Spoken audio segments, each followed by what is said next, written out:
हम लोग भगवत गीता के प्रथम अध्याय के दूसरे श्लोक को आज पढ़ेंगे। चलिए भगवत गीता के महात्म्य से शुरू करते हैं।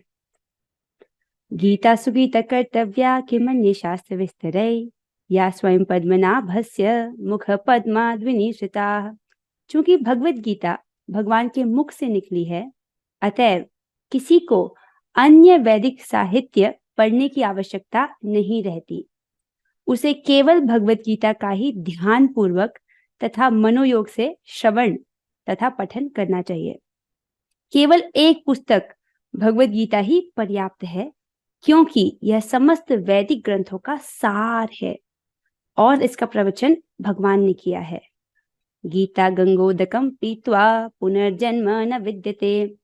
जो गंगाजल पीता है उसे मुक्ति मिलती है, अतएव उसके लिए क्या कहा जाए जो भगवत गीता का अमृत पान करता हो।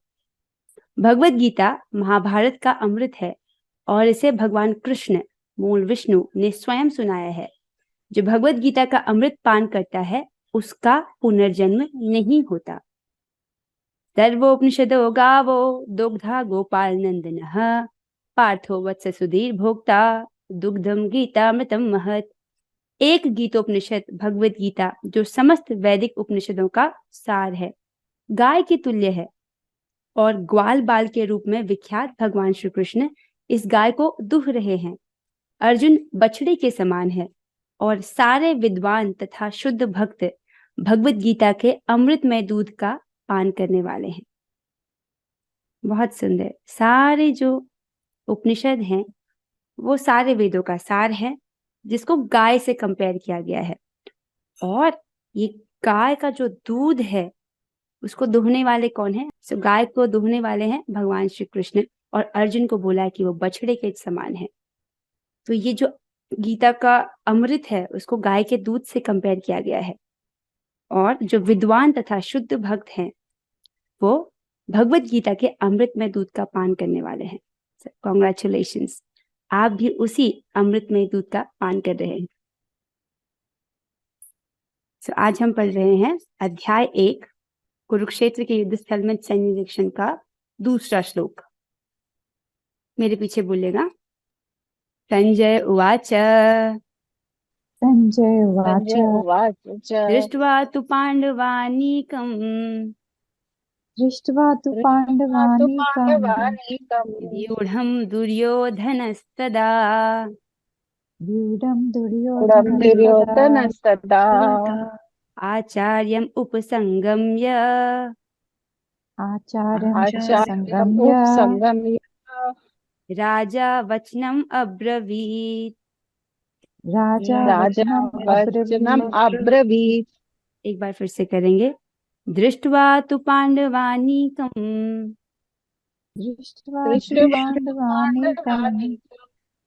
व्यूढं दुर्योधनस्तदा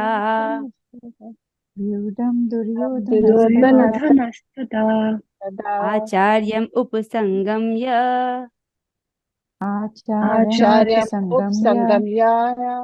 राजा वचनम् अब्रवीत्। वचनम् अब्रवीत्। बहुत सुंदर। आइए श्लोक को समझते हैं। संजय उवाच अर्थात संजय ने कहा, दृष्ट्वा तु पांडवानीकम, पांडवों की सेना को देखकर। किसने देखा? व्यूढ़म दुर्योधनस्तदा, दुर्योधन ने। और ये पांडवों की सेना किस प्रकार खड़ी थी? व्यूह रचना में खड़ी थी। एक बहुत बड़ी सेना है जो एक प्रकार के व्यूह में खड़ी है। व्यूह का क्या अर्थ है? देखिए, ऐसे बहुत प्रकार के व्यू होते हैं। जैसे यहाँ पर है ये क्रॉन्च व्यू, ये है चक्रव्यूह, ये है मंडल व्यू, अर्धचंद्र व्यू। ऐसे बहुत सारे व्यू होते हैं जिसमें सेना खड़ी होती है, एक स्ट्रैटेजी। तो दुर्योधन ने क्या देखा? इस पांडवों की सेना को देखा जो कि एक कमाल के व्यू रचना में खड़ी थी। और फिर कहते हैं आचार्यम उपसंगम्य। ऐसा देखकर वो अपने गुरु के पास गया। कौन? दुर्योधन। और राजा वचनम अब्रवीत, उसने ये शब्द कहे। राजा दुर्योधन ने ये शब्द कहे। तो संजय ने कहा, हे राजन, पांडु पुत्रों द्वारा सेना की व्यूह रचना देखकर राजा दुर्योधन अपने गुरु के पास गया और उसने ये शब्द कहे।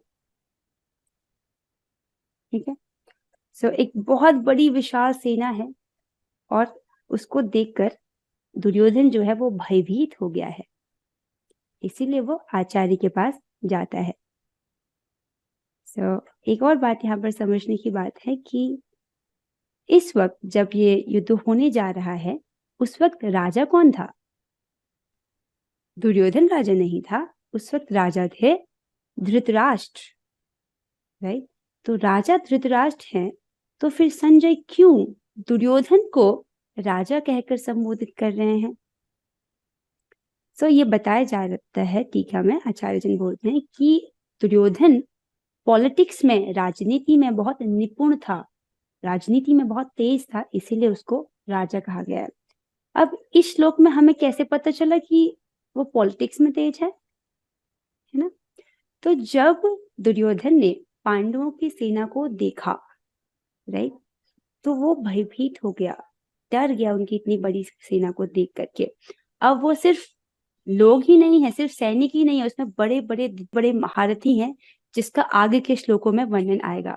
तो उनको देख करके जो दुर्योधन है वो चौंक जाता है, वो आश्चर्यचकित हो जाता है, राइट। इसीलिए वो अपने भय को छुपाने के लिए अपने गुरु के पास जाता है, ताकि लोगों को ये ना लगे कि मैं डर से जा रहा हूं। ये पॉलिटिक्स है, इसीलिए उसको कह रहे कि ये राजा, मतलब ये पॉलिटिक्स में तेज दुर्योधन। चलिए अब प्रभुपाद जी की हम टीका पढ़ेंगे। धृतराष्ट्र जन्म से अंधा था, दुर्भाग्यवश वह आध्यात्मिक दृष्टि से भी वंचित था। वह यह भी जानता था कि उसी के समान उसके पुत्र भी धर्म के मामले में अंधे हैं, और उसे विश्वास था कि वे पांडवों के साथ कभी भी समझौता नहीं कर पाएंगे, क्योंकि पांचों पांडव जन्म से ही पवित्र थे। फिर भी उसे तीर्थ स्थल के प्रभाव के विषय में संदेह था, इसीलिए संजय युद्ध भूमि की स्थिति के विषय में उसके प्रश्न के मंतव्य को समझ गया। ओके, तो ये क्यों बोला जा रहा है? तो धृतराष्ट्र जो हैं वो अंधे हैं जन्म से, नहीं, ये जो राजा हैं उनको वो जन्म से ही वो अंधे हैं, और बोला जा रहा है कि वो अपनी आध्यात्मिक दृष्टि से भी वो अंधे हैं, वो देख नहीं पाते, वो अपने मन जो उनकी बुद्धि है और आध्यात्मिक दृष्टि है उससे भी वो अंधे हैं। अब ये समझना होगा कि जब ये धृतराष्ट्र पावर में थे, वो राजा थे और वो इस युद्ध को रोकने की क्षमता रखते थे, लेकिन उन्होंने इस युद्ध को नहीं रोका। अब ये युद्ध कौरवों और पांडवों के बीच होने जा रहा था, राइट, और राजा की पोजीशन पे धृतराष्ट्र थे। तो इनको भीष्म पितामह ने समझाया कि ये युद्ध हमें नहीं करना चाहिए, ये हमें विनाश की ओर लेके जा रहा है, पूरा जो हमारा वंश है वो मारा जाएगा। भीष्म पितामह समझाते हैं, तो धृतराष्ट्र नहीं समझते, और व्यासदेव आकर समझाते हैं। व्यासदेव आप समझिए सारे वेदों के संकलन करता है, वे स्वयं आते हैं धृतराष्ट्र को समझाने की, देखो तुम इस युद्ध को रोक लो, वरना तुम्हारे सारे पुत्र मारे जाएंगे, तुम्हारा दुर्योधन भी मारा जाएगा, राइट। तो भी धृतराष्ट्र ने एक्शन नहीं लिया, राइट। स्वयं कृष्ण शांति दूत बनकर आते हैं और कहते हैं कि ये जो युद्ध है ये आप रोक दीजिए, आप पांडवों को केवल 5 गांव दे दीजिए, मैं आपको वचन देता हूं कि वो 5 ही गांव में संतुष्ट हो जाएंगे, राइट। उस वक्त धृतराष्ट्र को ये प्रस्ताव मान लेना चाहिए था, वे राजा थे, दुर्योधन राजा नहीं था, राजा धृतराष्ट्र थे, लेकिन पावर में होने के बाद भी उन्होंने अपनी पावर का यूज नहीं किया। जब उचित समय था उन्होंने निर्णय नहीं लिया, राइट। तो इसलिए बोला जा रहा है कि वो जन्म से अंधा है, लेकिन आध्यात्मिक दृष्टि से भी अंधा है, बुद्धि से भी अंधा है। अगर देखिए, उनकी पुत्र के प्रति इतनी आसक्ति थी कि वो सोच रहे थे किसी न किसी प्रकार से, कहीं न कैसे मेरा जो पुत्र है वो राजा बन जाए, ऐसी उनकी इच्छा थी। हालांकि वो जान रहे थे कि जो पांडव हैं ये तो धर्मपरायण है, और वो जानते थे कि ये जीतेंगे, फिर भी उनको लग रहा था किसी प्रकार से मेरे पुत्र कहीं जीत जाए, राइट। तो उन्होंने सही टाइम पर सही डिसीजन नहीं लिया। तो ये हमको धृतराष्ट्र से सीखना चाहिए कि हमको ऐसा नहीं बनना, राइट? ऐसा नहीं करना, उचित समय पर जो सही डिसीजन है उसको लेना चाहिए। पिछले श्लोक में हमने जाना कि धृतराष्ट्र को संदेह था कि मेरे पुत्र कहीं धर्म क्षेत्र की वजह से संधि ना कर ले पांडवों के साथ, राइट? ये उसके मन में टेंशन थी। अब इस बात को संजय भाप गए थे। संजय उनके मंतव्य को समझ गए और उन्होंने क्या कहा, अतः वह निराश राजा को प्रोत्साहित करना चाह रहा था। उसने उसे विश्वास दिलाया कि उसके पुत्र पवित्र स्थान के प्रभाव में आकर किसी प्रकार का समझौता करने नहीं जा रहे हैं। उसने राजा को बताया कि उसका पुत्र दुर्योधन पांडवों की सेना को देखकर तुरंत अपने सेनापति द्रोणाचार्य को वास्तविक स्थिति से अवगत कराने गया। जैसे पिछले श्लोक में हमने जाना, राइट? धृतराष्ट्र नहीं चाहते थे कि संधि हो, राइट? पर उनको डाउट था कि धर्म क्षेत्र का प्रभाव, न जाने मेरे पुत्रों पर इस धर्म क्षेत्र का क्या प्रभाव पड़े, ठीक है? तो संजय ऐसे समझा रहे कि हाँ, हालांकि वो एक पवित्र स्थान है, धर्म क्षेत्र कुरुक्षेत्र है, लेकिन आपके बच्चे भी कम नालायक नहीं हैं। ऐसा नहीं है कि वो संधि कर लेंगे। तो ये कैसे बताया, आपका जो पुत्र है उसने पांडवों की सेना उसको देखा। अब कैसे देखा, ऐसे देखना होगा ना, शब्द दिया गया दृष्टवा तु पांडवानीकम। तो जब उसने पांडवों की सेना को देखा तो प्रेम से देखा नहीं, युद्ध की दृष्टि से देखा कि हाँ मुझे इनसे लड़ना है, राइट? और वो सीधे कहाँ गया, अपने गुरु के पास गया। अर्थात कोई संधि की बात नहीं हो रही है, ऐसा वो धृतराष्ट्र को आश्वासन दिला रहे हैं। कौन? संजय। यद्यपि दुर्योधन को राजा कहकर संबोधित किया गया है, तो भी स्थिति की गंभीरता के कारण उसे सेनापति के पास जाना पड़ा, राइट? उसको राजा बोला गया है, पॉलिटिक्स में बहुत तेज है, लेकिन स्थिति बहुत गंभीर है कि इतने कम समय में पांडव इतनी बड़ी सेना लेके आ गए हैं, वो भी उनकी सेना में एक से बड़े एक महारथी हैं। तो उनको देख के दुर्योधन भयभीत हो गया है, इसीलिए वो अपने सेनापति के पास गया है।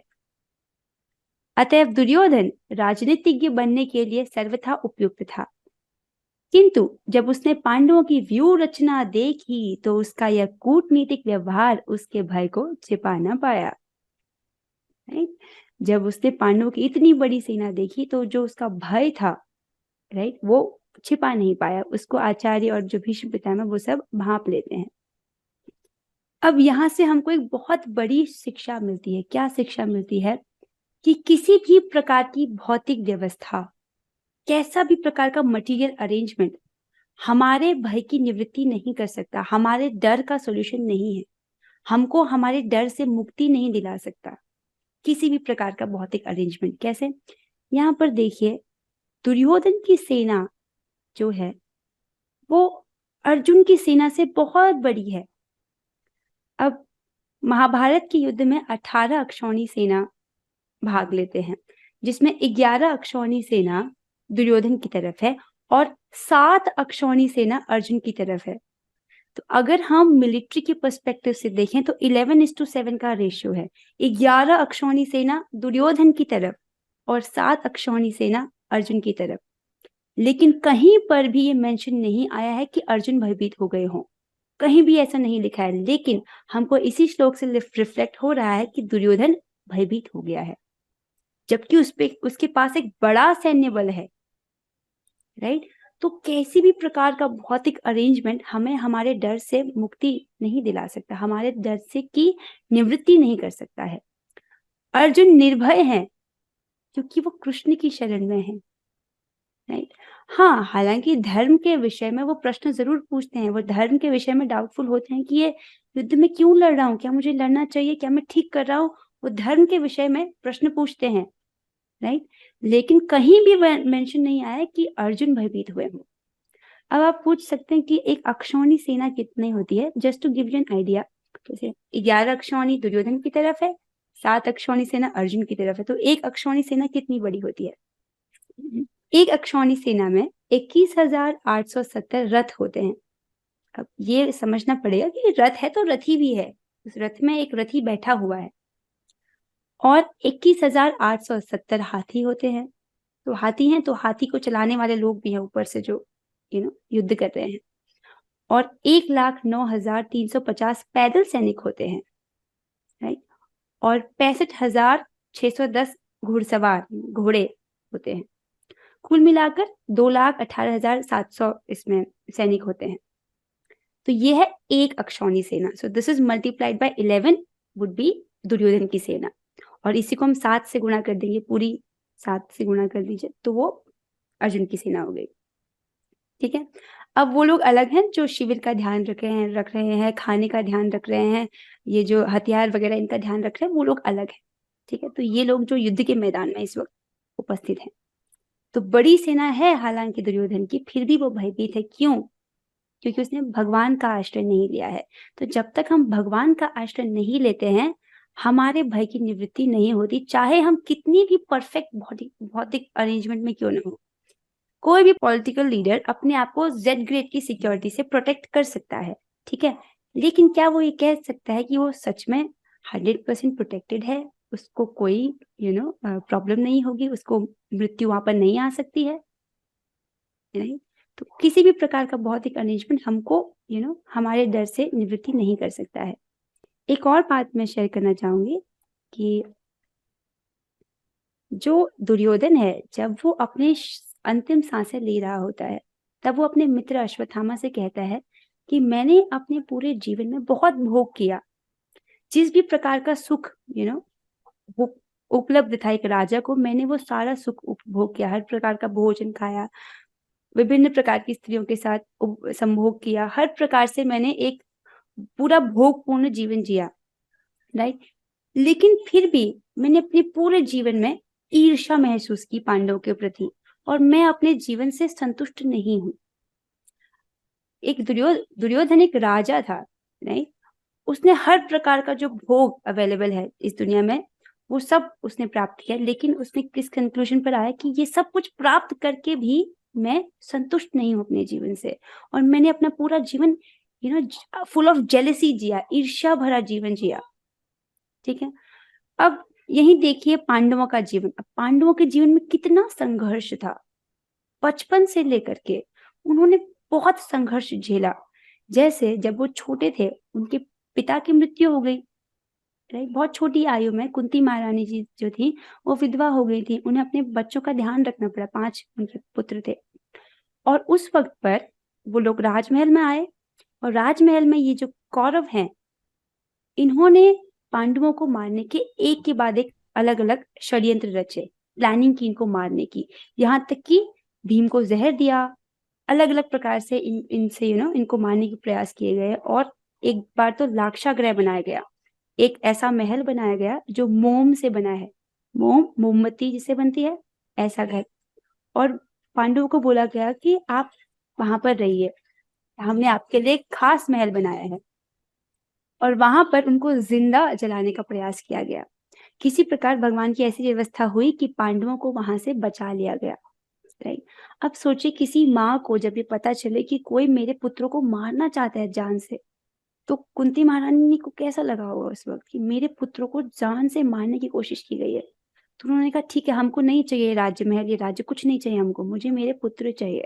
एंड शी डिसाइडेड कि अब हम महल नहीं जाएंगे, अब हम यहीं बाहर रहेंगे, किसी प्रकार से भिक्षा मांग के हम लोग टहलेंगे। ठीक है, अब इस प्रकार क्या होता है कि एक बार स्वयंवर होता है, द्रौपदी जी का स्वयंवर होता है, जहां पर अर्जुन जाते हैं, ब्राह्मण के वेश में जाते हैं, राइट। अब उस स्वयंवर में ये दुर्योधन भी आते हैं, कर्ण भी आते हैं, राइट, सभी लोग उपस्थित होते हैं, और उस स्वयंवर में को अर्जुन जीत जाते हैं। ठीक है, तो जब अर्जुन जीत जाते हैं उस वक्त ब्राह्मण वेश में होते हैं, तो सारे जो क्षत्रिय होते हैं वो उनसे युद्ध करते हैं कि जब क्षत्रियों की सभा है उसमें एक ब्राह्मण ये राजकुमारी को लेकर चले गया, उनका ईगो हर्ट हो जाता है, राइट। तो सभी लोग अटैक करते हैं, तो अर्जुन इतने कुशलता से लड़ते हैं, इतने कुशलता से लड़ते हैं कि इनको पता चल जाता है कि ये अर्जुन है, राइट। सो उसके बाद सबको पता चल जाता है कि अर्जुन है। सो ये जो पांडव है वापस महल में आ जाते हैं द्रौपदी जी के साथ में, और इनको खांडव प्रस्थ दे दिया जाता है राज्य में कि आप खांडव प्रस्थ ले लीजिए, वहां पर राजपाट आप कीजिए। अब खांडव प्रस्थ एक ऐसी जमीन होती है एकदम बंजर, जहां पे कुछ नहीं उगेगा, ऐसी एकदम बीहड़ जैसी जमीन, वो पांडवों को राज्य में दे दी गई कि आप वहां पर राज्य कीजिए, राइट। फिर भी अर्जुन और उनके जो 5 भाई हैं वो अपने पुरुषार्थ से उस पूरे जगह को परिवर्तित कर देते हैं। कृष्ण उनकी सहायता करते हैं।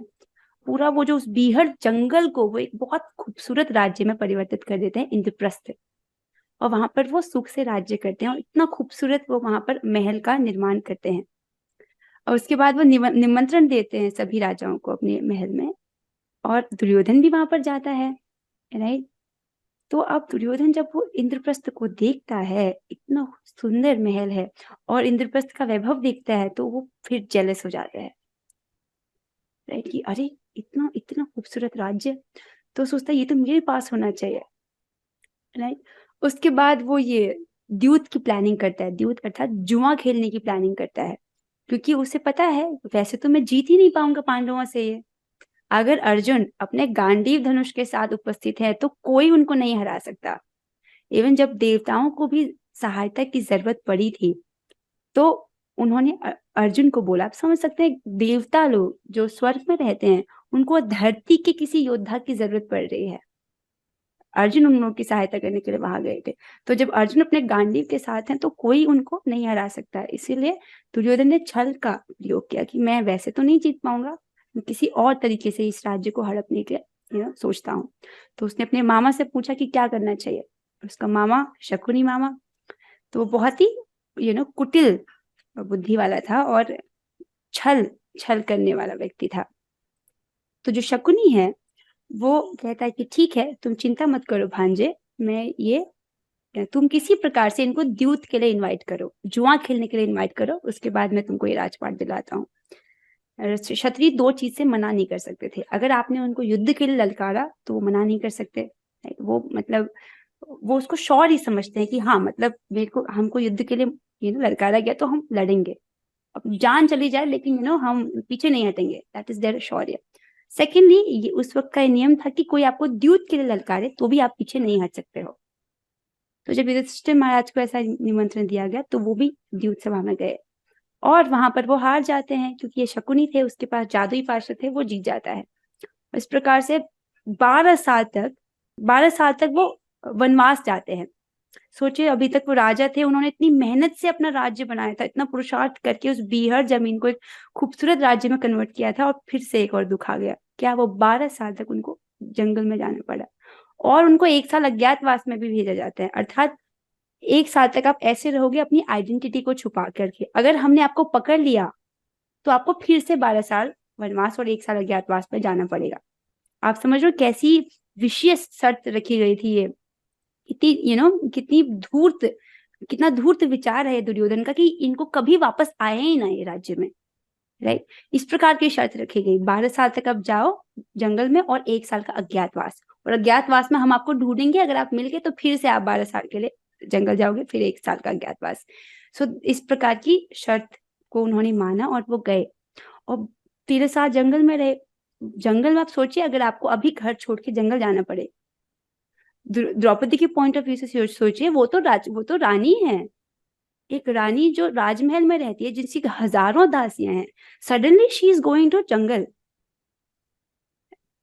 पूरा कंफर्ट लाइक कैसे उन्होंने एडजस्ट किया होगा, वो भी 12 साल और प्लस एक अज्ञातवास में वो किसी राजा के, विराट राजा के वहां पर भेष बदल करके रहते हैं। उसके बाद ये महाभारत का युद्ध होता है, राइट। तो पांडवों ने पहले से बचपन से स्ट्रगल्स देखे हैं, लेकिन उन्होंने भगवान का आश्रय लिया है, इसलिए हर मुसीबत में उनके साथ भगवान है। इसलिए आज जो महाभारत के युद्ध में अर्जुन खड़े हैं, राइट, पांडव खड़े हैं, उनकी सेना भले कम है लेकिन उनको बिल्कुल भय नहीं है, क्योंकि कृष्ण उनकी तरफ है और वे आश्वस्त हैं कि भगवान जब हमारी तरफ है तो हमको कोई नहीं हरा सकता है।